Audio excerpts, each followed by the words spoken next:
së dy kemi thirrur për të folur për një situatë që askush nuk do dënte ta shete. Vendi ynë është në prag të zgjedhjeve të reja. Dhe pyetja që shtrohet është shumë e thjeshtë. Pse po shkon Kosova përsëri në zgjedhje të reja? A ishte e pashmangshme kjo situatë? A nuk është rrugë tjetër?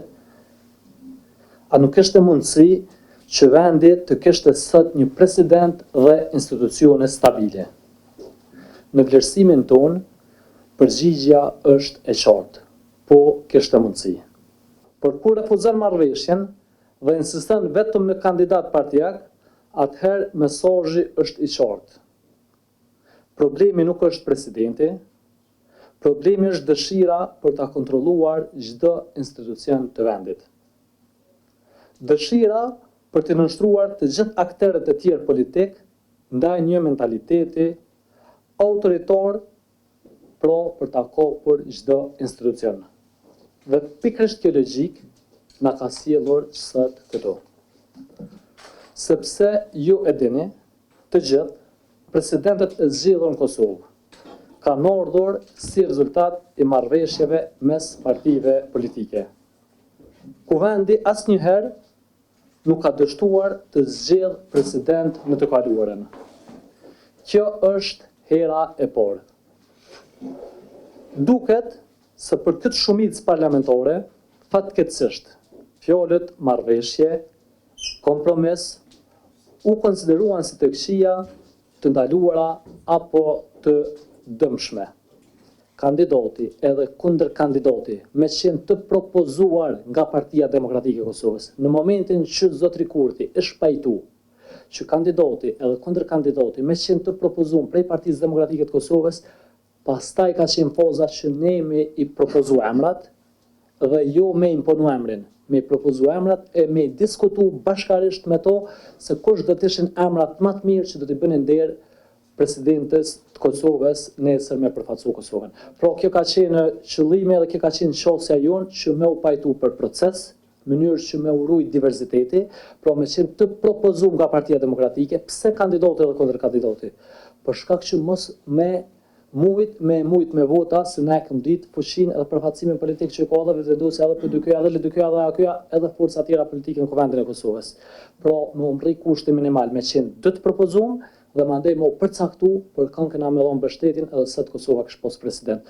Po ata, përderisa na kemi folë për proces, kam vazhdu me propozu emra. 11 noc e ka propozu Andin Ukshin Hotin, e nesër në 12 gjatë ditës e ka kandidu edhe ka procesu për kuvend Glakun Jucen. Nuk është tërësisht qosje jo serioze.